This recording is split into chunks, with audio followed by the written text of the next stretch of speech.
We're going to look at how to send a recurring message to every resident who was discharged in the past 24 hours. You're going to filter your audience as normal. You'll choose your facility, your resident contacts, and then you're going to choose discharged under resident status.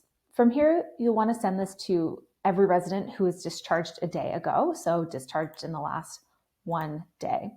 From here, scroll down to message options and choose schedule a job. You'll want to choose the date when you want these messages to begin being sent. So we'll choose our date and we'll choose our time of day. From here, you'll see recurrence. You have the option to send a job once, multiple times, or infinite times.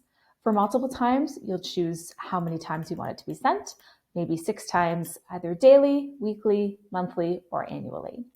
Because we want to send this 24 hours after every resident who is discharged, we want to send it indefinitely and on a daily basis.